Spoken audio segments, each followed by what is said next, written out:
Takers and givers, I've been called the latter. But am I really a giver if I don't give to myself? Alright, so we're gonna do something like a story time. So, release date. Let's start from the beginning. Write the book last year, 2024. Spend the fall kind of dealing with it. October was when I got a lot of the meat of the stuff done. But remember, I was doing Building a Fictional City that kind of morphed into Ashley's story. So there's a bit of a gray area there. Wrote through the end of the year, the last 3 months. I think in December, I took a lot of time off from writing, just living holidays and whatnot. January is when I finished, like officially finished, I believe, if I'm not getting that wrong. And so the book, I wanted to come out in March. But there was a whole thing with TikTok. I didn't know what was going on. I was going to try to do like the TikTok shop thing. A lot of things were kind of getting in my way. Some of them legitimate. Some of them I see now was just like me being in my own head. And so that happened. And I was like, okay, maybe April. And folks were asking about Love and Ashley, but I was still running into issues with like the book itself, not the content, but like with editing, getting the story down, and like doing the formatting, figuring out all the things that needed to be included into a book. It was a whole thing. Then of course life and all that happens. And so that was a bit of a drawback. So I'm like, all right, by May, I pretty much was where I wanted to be, but I still need to go and read through it and change like small minor things. And I was like, all right, Ashley's birthday is in June. June is Pride Month. My birthday is in June. Let's go ahead and shoot for June for release. And so initially I was going to release it towards the end of June, closer to my birthday. And I said, you know what? If I'm going to try to capitalize on like the pride of it all, who wants to get a book the last week of Pride and be like, oh, here's a Pride suggestion? No. So I was like, all right, let me do it early. So I knew with Amazon there were going to be some like kinks here and there because there's a learning curve. Watched a ton of videos. Got a lot of advice, searched through a shit ton of articles and stuff. And so I came to the conclusion that I wanted the paperback version to release on Tuesday the 10th, and I wanted the ebook to release on Friday the 13th. Again, my logic is to put people on equal playing field because ebook comes to you in a matter of minutes. If I release the paperback book first, if someone has Prime, they'll probably get it overnight. Or if you just order it regularly, you'll probably take a couple days to get there. So about the time, maybe the day of or the day after it goes available for the ebook, you would have the physical book in hand. That way, I feel like that's, pretty fair. Amazon told me, if you want this paperback book to be up for the 10th, then the 4th is when you need to have those files final and uploaded. They also said if you want this ebook available on the 13th, the files need to be uploaded and ready on the 9th. So me, in my big brain, I said, okay, I'll do you one better. I'll have everything uploaded on the 1st of June. Well, that didn't happen only because I was running through that final kind of once over, and I uploaded everything on the 2nd. Do that. Follow their steps. Again, I'm not going to blame this on Amazon. It could be user error, but I don't believe so because I went through and did everything that they asked for, and I put this book file up. So I do that. Then the 9th, Sunday, I'm like, or Monday, excuse me. I'm like, you know what? Let me go ahead and just release the book early. That way I can order a whole bunch of copies. Nobody knows it's releasing early. So it'll be a surprise for those who's anticipating it, and those who aren't, they'll see it and they'll just see us live. Man, Amazon was like, oh, hold up, holiday. You are getting this book tomorrow. You have to approve these files, or we have to approve these files. So in my head, I'm thinking like, what do you mean you gotta approve these files when you didn't say that about the ebook? I did everything. Now again, because this is my first time going through Amazon, there's a margin of error that could be user error. But I am 99.93786% sure that I did everything right. But that's neither here nor there. So, okay, they're like, all right, you have to wait for us to approve. This will take 72 hours. I'm like, all right, that ain't nothing. They're going to probably approve it within like 10 hours or 24 hours. No. Friday come, ebook available. I'm excited, give my congratulations. I'm so grateful. I'm overwhelmed in the best way with the response to Love and Ashley so far. People are getting the book, they're reading it, they're reading through it, they're making videos, making posts and stuff. So I feel overjoyed, and I still am. Nothing that I say in this that's like a critique or negative has dimmed my light whatsoever. I am grateful. Mess around and get on TikTok Saturday the 14th, which is today. 𝘾𝙤𝙡𝙚 me and her have been friends on TikTok for years. I cannot pinpoint the exact year. I know at the very least it's been 2 years, but honestly closer to 3 or 4. Either way, I'm usually on her lives, talking, chatting with her. She was editing her current book. I don't know the book that she's writing now, but I think Safe Flight at the time of this recording is the most recent book of hers that's going up. Me and her chopping it up. I get on just to say, she's like, hey, get on live with me. So I'm like, all right, I can do this. So I throw a little hat on, put on a nice clean shirt because I'm at home looking comfortable and crusty. And we talk for probably about 2 hours just about the book. And I have mentioned in a previous video about like community and not feeling like I have it, not a negative way, like, oh, nobody loves me. No, it's not that. It's more or less me being on the internet, not being in physical space with a lot of these people. It's a lot of that narrative distance of like, I'm putting a video online, you're putting one, we're communicating, and we may do the live thing and seeing different events and whatnot. But there's this space that I inhabit a lot of the time just by nature of being myself. It's not anything that anyone has done, where it's like I feel a distance from community in general. And I kept telling myself, okay, you have to do better about maybe engaging a bit more. And I feel like I've been doing that, but even if you feel like you're doing a good job, you can always do more. That's not to say lose a lot of sleep over it, but it is to say like your best for something as minor as sending out a text, responding to a video. This is not a labor intensive thing, so you could always do more. So I was like, all right, you know what, this year the book is done. I'm going to make sure that I'm going through and I'm fostering community in a way that feels right and makes sense to me.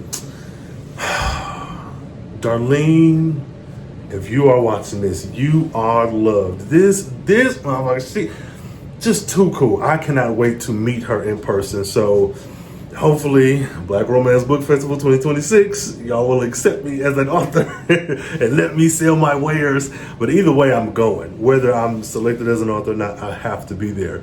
And it would be nice to meet her and countless others. Please, I'm focusing on her because of the live.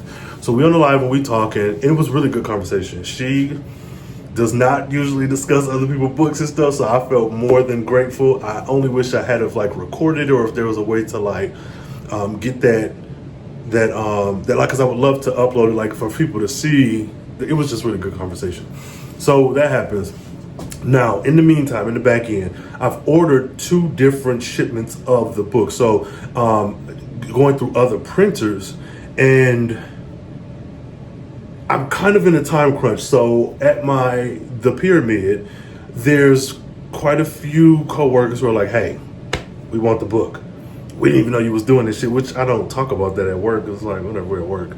And they know it's coming, and we're going to be on site for a couple days. I'm like, all right, these are the days we're going to be on site. Let me make sure I have copies for these folks. So I'm ordering, but when you just order one and you're waiting for it, you're just waiting for a proof. But these are copies that I am going to have as inventory, and I'm waiting. And then I think because of the shipping method that I chose for that first order, it took longer in a weird way that was kind of roundabout, but I ordered a larger quantity than what I usually order. And so that had to go through, I don't know, some company. I'm gonna just say Omega Company. And Omega Company, once they were done with everything they were doing, it was going to go to like FedEx to be delivered. But there was no time frame. It was just like, yeah, it'll get there eventually. And then after a few days, about a week, they're like, okay, it'll be there by the 18th. And I was like, all right, I'll be on site, so it'll be a couple days late, but the people still get their stuff.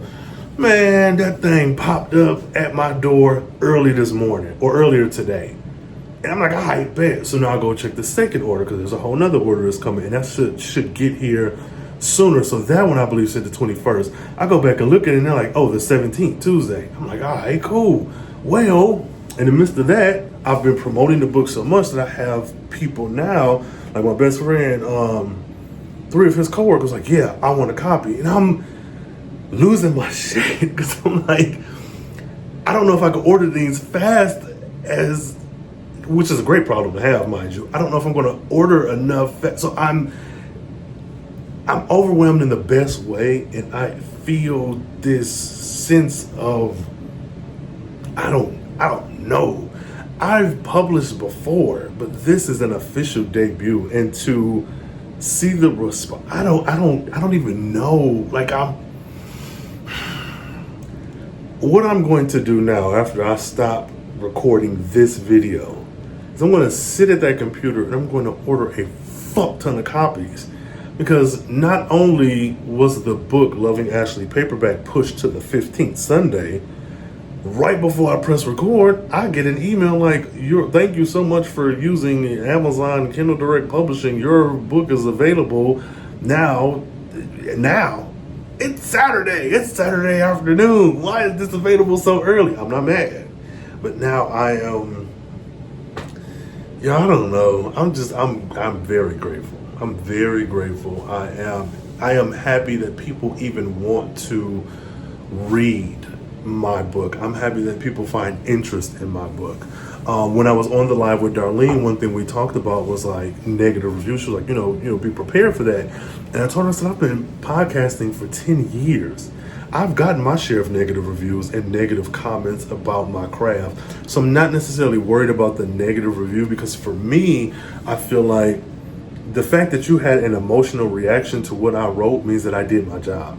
It might not have been for you. It might have been something that you wanted, or it didn't go the way you wanted it to. But the fact that you had a reaction, an emotional reaction that caused you to say, fuck it, 1 star, such and such and such, and it's not something like a man wrote this, something silly, then it's like, I can only, my part of the agreement is done. I wrote the book. Your part as the reader is to read it and do your thing. I've done my part. Now, that being said, one thing I do want to touch on, which I did not know this was a big deal. So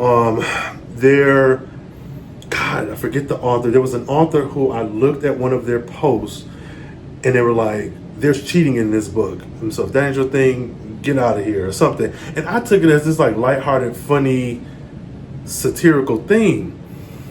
Well, late last night, I got a message from a young lady and she was like, hey, essentially, hey, what's going on? Is it cheating in there or not? And I think I didn't realize how prevalent, I'll just say prevalent for lack of a better word, that cheating as a concept, I'm not saying this right. I didn't know how, like, that would be like something that needs to be added on the trigger list, the content warning list.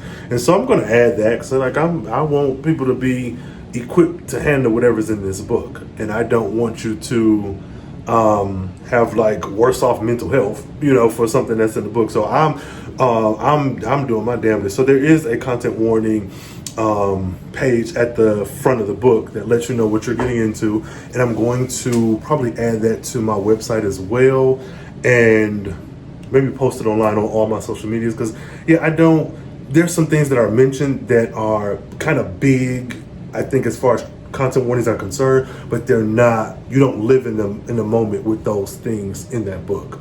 So yeah, that's that. So I don't know, this is, I guess, a story time about this publishing process so far. I am overwhelmed. I'm official now. So yeah, I'm Ray Coleman. I am a love story architect. I write stories about Black people in various situations, and right now I'm in my love story bag with the Lover Boy series. Book 1, Loving Ashley, is available on KU. Also, I've been saying KDP and nobody has corrected me. It's available on Kindle Unlimited, KU, and ebook. I believe you can also purchase a copy if you aren't in Kindle Unlimited. The paperback is now live. I am, at the time of this recording, I'm not fulfilling anything on my website. I do want to ultimately transition to the website and not rely on Amazon. But as of right now, Amazon is where it's at. I am getting copies of inventory to have in my home, but as I said before, people are buying them up, so we're gonna see if I can keep a little bit, at least 3 or 4, because another thing is, one of my goals as an author is to have copies in my car. So walk with me. I know that's kind of like almost a little silly, but I am from the 90s, back in the day when indie stuff, movies, shows, books, like you were peddling things out the back of your car. And I do remember this story of Elin Harris having a box of books in the trunk of his car and selling Invisible Life out of the trunk of his car. Now, of course, it's 2025. We've leaps and bounds past that. It's not necessary, but for me, I feel like it connects me to those authors of the past, like that space of those authors that told stories that I back then read, consumed, that filled me with the joy and the desire to write myself. So one of my author goals is to be able to have at least 20 copies of my book in the back of my car, so I could just flip that motherfucker out and here, you get a copy, you get a copy. So yeah, that's that. Thank y'all so much for following me on this journey. If you've ever watched the video, liked the video, shared a post, or just even consumed me, be it a vlog, be it a video, be it a tweet, something, I appreciate you. I appreciate every single eye, ear that has been lent to me, where I've gotten your attention for any length of time. Thank you so much. And Love and Ashley is available. Once you read it, or even before, if you feel so compelled, please leave a review. I would absolutely love that. Leave a review, and just let the world know what your thoughts are. But thank you so much. I'm Ryan Coleman. All right. I just wrote another. Yeah, I just wrote another. Yeah. And I just pulled another. Look, I used to solve all my problems with and glossy kisses. Played the game too long.